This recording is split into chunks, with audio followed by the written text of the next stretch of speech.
5 seconds to go.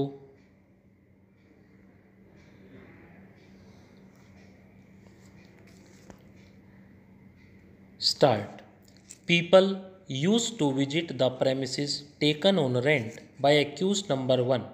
He stated that as he suspected that there would be a police raid, he removed items kept on the first floor premises like gas cylinders, etc.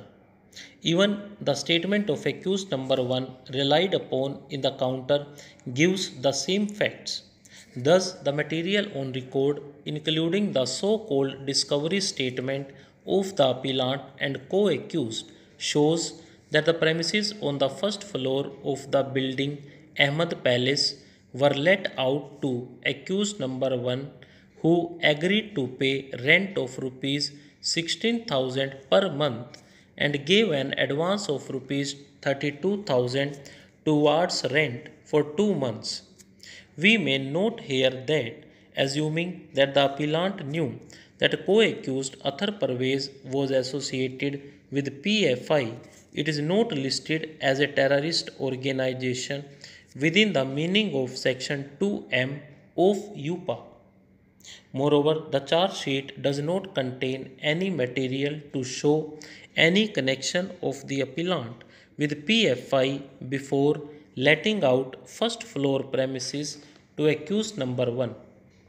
About the sum of rupees 25,000 received by the appellant's son in his account, there is an explanation in the so-called discovery statement of the appellant relied upon by the respondent. Therefore, what is brought on record is that after the appellant's son negotiated with accused number 1, the premises on the first floor were let out to accused number 1 at the monthly rent of rupees 16,000 per month, and the amount received by appellant's son in his account was towards the part payment of the advance of rent for 2 months. Now we come to the other circumstances against the appellant.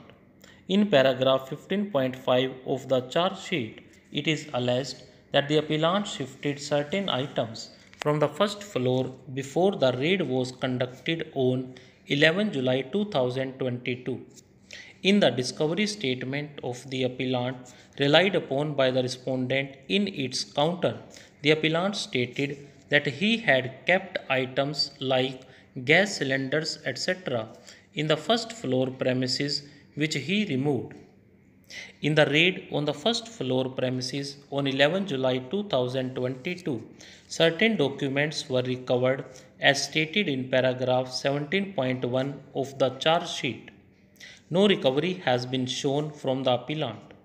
The charge sheet describes in detail the contents of the document styled India 2047 towards rule of Islamic India. It is alleged in the charge sheet that the scrutiny of the said documents revealed that the said documents were about establishing Islamic rule in India. It is pertinent to note that there is no mention in the charge sheet about the nature of the articles allegedly shifted earlier by the appellant from the first floor premises. If the appellant intended to shift incriminating material circulated by PFI, he would have shifted the material mentioned in paragraph 17.1 of the charge sheet. A statement by Monawar discloses that there were commercial premises such as shops, pathology labs, etc. on the ground floor of the said building. If the appellant intended to allow the conduct of the objectionable activities of PFI by giving first floor premises on rent, he would not have installed CCTV cameras. Stop.